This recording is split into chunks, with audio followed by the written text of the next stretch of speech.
안녕하십니까 여러분, 빨간아재입니다. 오늘은 서울중앙지방법원, 정확히 얘기하면 서울고등법원 주차장입니다. 윤석열 후보의 장모 최은순 씨의 사기 사건이죠. 요양급여 편취 사건, 그 사건 항소심 5차 공판이 있었습니다. 그리고 오늘은 5번째 공판인데 이 항소심 과정에 유일한 증인 신문이 오늘 있었습니다. 원래는 증인이 2명이었어요. 과거에 파주에서 최은순 씨하고 같이 이른바 사무장병원, 그 요양병원을 동업했던 그 2명 다, 동업자 2명이 다 증인으로 채택이 됐었는데, 한 명은 출석을 했고요. 한 명은 출석을 하지 않았습니다. 본인이 입원과 퇴원을 반복하고 있고 치매 증상도 있고 그리고 본인의 조서도 있고 나머지 증거로 재판을 하면 되니 부디 증인 신청을 철회해달라고 변호인단에 요구를 했다고 합니다. 이게 변호인단은 최은순 씨 측이죠. 그래서 변호인단이 이 구모 씨에 대해서는 증인 신청을 철회했고요. 결과적으로 취소가 됐습니다. 그래서 오늘은 나머지 한 명의 동업자 주모 씨에 대한 증인 신문만 있었습니다. 오늘 출석하지 않은 구모 씨는 이 사무장병원 운영했다는 혐의로 기소가 돼서 징역 2년 6월에 집행유예 4년을 선고받았던 분입니다. 그리고 오늘 출석한 분은 실형 징역 4년을 선고받아서 형을 살았던 분이에요. 근데 이제 구모 씨는 최근에 오마이뉴스와의 전화 인터뷰에서 그 병원은 최은순 씨가 주도적으로 운영한 게 맞다. 그리고 항소심에서도 1심과 마찬가지로 구속될 거다, 실형 선고될 거다 라고 주장을 했던 분입니다. 오히려 나보다 더 적극적이었다 라고 주장을 했던 분인데, 아무튼 구모 씨에 대해서 변호인단이 증인 신청을 했었는데 결과적으로는 이제 철회가 됐고요. 나머지 한 명, 징역 4년을 선고받았던 그리고 형을 살았던 동업자 주모 씨만 증인으로 출석을 해서 한 4시간가량 증인 신문을 받았습니다. 이 주 씨에 대한 이 증인 신청은 검찰 측도 했고 최은순 씨 측도 신청을 했습니다. 그래서 양측이 쌍방이 신청한 증인인데요. 그래서 그런지 증인 신문 과정이 조금 치열했습니다. 언론에 몇 곳에 나오기는 했던데 이 증인 신문 내용이 결과적으로 주 씨의 증언 중에 핵심은 당시 최은순 씨는 동업자 관계가 아니었다. 동업자 관계가 아니고 나한테 또는 재단에 돈을 빌려줬던 사람이다. 이게 오늘 이 주 씨 증언의 핵심입니다. 근데 이제 검찰도 신문을 하면서 의아한 구석이 많은 거죠. 왜냐하면 지금까지의 주 씨의 주장과는 상반되는 증언을 한 거거든요. 가깝게는 이 사건 수사 과정에서 작년에 최은순 씨를 뒤늦게 이제 수사를 했잖아요. 근데 수사하는 과정에서도 이 주 씨가 검찰에 참고인으로 출석해서 동업을 했다. 그리고 최은순 씨가 돈을 넣었다. 동업자 관계였다. 최은순 씨가 운영에 관여했다라는 취지로 진술한 대목이 여러 곳 있는데 그걸 오늘 부인하는 취지로 증언을 했으니까요. 더더군다나 이 주 씨가 재판을 받을 당시에 2015년 전후에 당시 재판부에 여러 차례 의견서를 냈다고 합니다. 본인이. 근데 그 의견서에도 역시 최은순 씨가 돈을 넣고 운영을 하는 동업자였고 이런 취지의 내용들이 여러 대목이 있는데 그게 오늘 이제 증언에서는 전혀 다른 방향으로 증언을 한 겁니다. 한편으로 보면 본인은 더 이상 처벌받을 게 없어요. 이 사건으로는 이미 한번 징역형을 살다 나왔기 때문에 더 이상 처벌받을 게 없죠. 그래서 선의로 그러는 것인지 어디서 어디까지가 진실되게 증언을 하는 것인지 조금 신빙하기는 좀 한계가 있었습니다. 과거에 본인 진술, 본인의 의견서, 자필 의견서하고도 많이 배치되는 내용이 있었으니까요.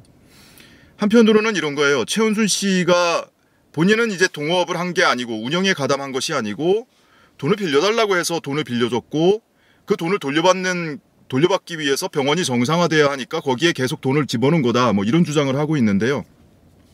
최은순 씨가 이제 가담한 흔적은 굵직한 것만 얘기해도 이렇습니다. 이 병원을 요양병원을 하기 위해서 건물을 취득하는데 그 계약금을 2억 원을 내줘요. 그것이 이제 빌려준 것이다 또는 투자한 것이다 서로 간에 이제 주장이 엇갈리는 것 뿐이죠. 어쨌든 처음에 2억 원을 계약금으로 내주고 그것을 돌려받기로 한 기간까지 돈을 돌려받지 못한 상태로 또 추가로 2억여 원을 이 재단에, 의료법인 재단에 또 입금을 합니다. 그때는 이자도 내야 되고 직원들 월급도 줘야 되고 하고 그런 용도로 쓰였다고 해요. 근데 이전에 돌려받기로 한 돈을 못 돌려받은 상태에서 2억여 원을 추가로 또 돈을 집어넣고, 나중에 이 요양병원이 추가로 또 건물을 매입하는데 거기에 또 쓸 돈으로 본인의 다른 부동산을 담보로 해서 17억 원을 또 대출을 받기도 하고요. 그리고 본인의 사위를, 여기서 사위는 윤석열이 아니고요, 큰 사위, 또 다른 사위를 이 요양병원의 행정원장으로 또 집어넣어서 일을 시키기도 하고요. 뭐 이랬던 사람인데 운영에 가담을 안 했다라는 거는 참 글쎄요, 납득이 잘 안 되죠. 그러니까 당연히 뭐 기소가 되고 1심에서 유죄 판결을 받았던 거죠. 근데 어찌됐든 최은순 씨 쪽에서는 그럼에도 불구하고 돈을 한번 집어넣었던 돈을 회수하기 위해서 그 병원이 정상화돼야 하니까 계속 끌려 들어가서 돈을 집어넣었던 거다, 뭐 이런 주장을 하고 있습니다. 그리고 오늘 이 주 씨가 최은순 씨한테 계속 유리한 방향으로 이제 증언을, 기존 본인의 진술을 뒤엎으면서까지 그렇게 증언을 하기는 했는데, 요런 증언은 나왔네요. 이 의료재단 이름이 승은의료재단입니다. 재단을 2012년 말에 재단을 설립하고 2013년 초에 요양병원을 이제 개설을 하거든요. 근데 이 승은의료재단이라는, 승은이라는 이름이 어떻게 지어진 거냐? 사실은 이미 알려졌던 바인데, 이 동업자 주모 씨의 증언을 통해서 또 법정에서 예상치 못하게 확인을 했는데요. 오늘 출석하지 않은 또 다른 동업자 구모 씨, 이 구 씨의 가운데 자가 승자입니다. 그리고 최은순 씨의 가운데 자 은자, 이 동업자 2명 이름을 따서 승은이라고 이름을 줬다는 사실을 이 주 씨도 법정에서 증언을 하기도 했습니다. 근데 오늘 뭐 증언의 내용보다도 방청을 하면서 두 가지 좀 상념에 잠기게 됐는데, 한편으로는 이렇습니다. 이게 과거에 수사를 했던 사건이잖아요. 방금 말씀드린 것처럼 최은순 씨가 처음에 계약금을 대고 나중에 그 운영비로 추가로 또 2억여 원을 집어넣고 또 부동산을 매입하는 과정에서 본인의 다른 부동산을 담보로 해서 17억 원을 또 담보로 대출을 받기도 하고, 본인의 큰 사위를 갖다가 행정원장으로 일을 시키기도 하고, 이렇게까지 관여를 했고 본인이 이사장으로 이름을 올렸던 사람인데, 그럼에도 불구하고 과거에 수사할 때는 동업자 2명만 기소를 하고, 이 최은순 씨에 대해서는 조사를, 소환조사도 한 번 하지 않았다고 하죠. 전화조사만 한 번 하고 입건조차 하지 않았다고 하죠. 그랬다면 뭐 검사 동일체라는 법적 조문은 사라졌지만, 아니 그때랑 지금이랑 기관이 달라진 거 아니거든요. 결과적으로 재수사를 해서 검찰이 기소를 했잖아요. 그리고 1심에서 유죄 판결을 받았고, 오히려 1심에서는 검찰의 구형량이 적었다고 지적을 받는 거 아닙니까? 왜냐하면 검찰이 구형한 그대로 선고가 됐어요. 징역 3년 구형에서 3년 선고됐고 법정 구속이 됐었습니다. 근데 과거에 그렇게 부실하게 수사를 한 것인지, 축소 수사를 한 것인지, 봐주기 수사를 한 것인지, 아예 그냥 입건조차 하지 않고 최은순 씨를 이 피의자에서 배제시켰던 그 수사를 했던 그 검사들은 뭔가 이걸로 인해서 조치받은 게 있나? 책임을 물은 게 있나? 아무리 불기소할 권한이 검찰한테 있다고는 하지만 검찰 가족의 장모라고 해서 그래서 혹시 이렇게 봐주기 수사를 한 것 아닌가? 왜냐면 지금 결과로 그렇게 나타나고 있으니까요. 또 하나는 이런 생각이 들었어요. 방금 말씀드린 것처럼 최은순 씨가 여러 단계에 걸쳐서 이 병원에 돈도 집어넣고 뭐 운영에도 자기 가족을 참여시키고 했단 말이에요. 근데 지금 뭐 투자한 것이냐, 뭐 대여한 것이냐, 뭐 이런 얘기가 나오니까, 그리고 운영에 관여를 했느냐 이런 얘기가 나오니까 정경심 교수 사건이 갑자기 떠올라요. 지금은 뭐 수면 아래로 다 가라앉은 얘기고 말도 안 되는 얘기로 그냥 결론이 나다시피 한 거지만, 정경심 교수가 이 코링크피 실소유주다. 그리고 코링크피의 조범동 씨를 통해서 대여를 했던 것이 투자한 것이다. 이런 주장을 검찰이 계속했지 않습니까?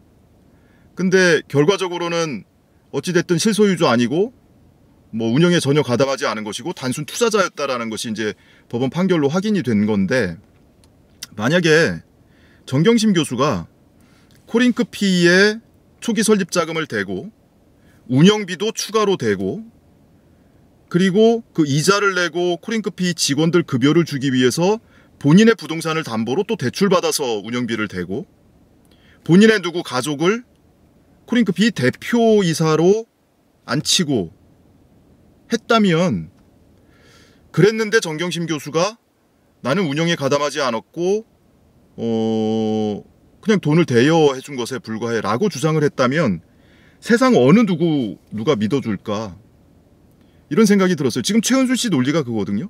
본인이 이런 식으로 계약금을 대고 운영비를 대고 또 건물 매입하는데 돈을 대고 사위를 행정원장으로 앉히고 이름에도 본인의 이름을 따서 이름을 짓고 본인이 이사장으로 앉아있고 뭐 이랬었는데, 그럼에도 불구하고 나는 운영에 관여한 것이 아니다, 나는 돈을 대여해 준 거고 경영에 참여하지 않았다라는 주장이거든요.